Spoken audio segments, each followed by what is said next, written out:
Hey, it's Mark Lanier with your video thought for the day. All right, this one's kind of cool. You got to listen to the end here. Okay, just warning you.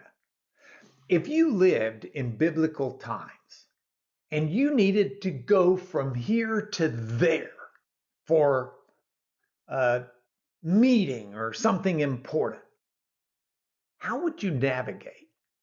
I mean, you don't have your iPhone, you don't have your GPS, you don't even have a Texaco road map.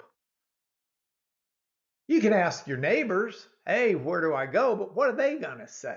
It's not like most of those highways have highway numbers on them, Interstate 30.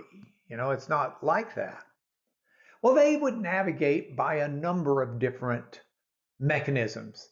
They didn't have compasses yet. They didn't understand magnetic north, but they did know the sun rises in the east and sets in the west. And so from that, you can derive east and west and north and south. They could use stars at night. So there was some degree of celestial navigation, we might call it. They did landmarks. Go to the third hill and take a left in the valley and look for the big oak tree, that type stuff. They could do wind direction some because prevailing winds at certain times of the year would come from a certain direction, and that might help on a cloudy day or something like that. But those were their mechanisms for how they would find places to go. They could tell what time of day it was by the shadows. And long shadows versus no shadows, or shadows climbing up steps. There's an interesting passage about this that's found in 2 Kings chapter 20.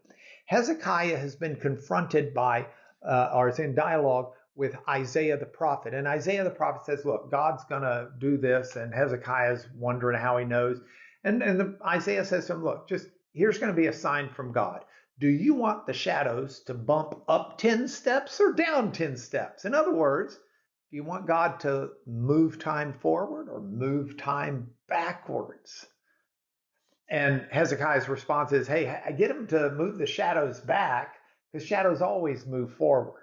That'd be spectacular. And Isaiah says, okay, it's going to happen that way because God can do anything God chooses to do. Now, I bring all of this together in this sense. You and I have got to decide what our direction is going to be today. What's the direction we're going to take to get where we want to be? And by that, I mean to do the things we need to do, to say the things we should say, to think the things we should think, to listen to the things and watch the things we should be listening and watching. How are we going to do that today and going into the weekend?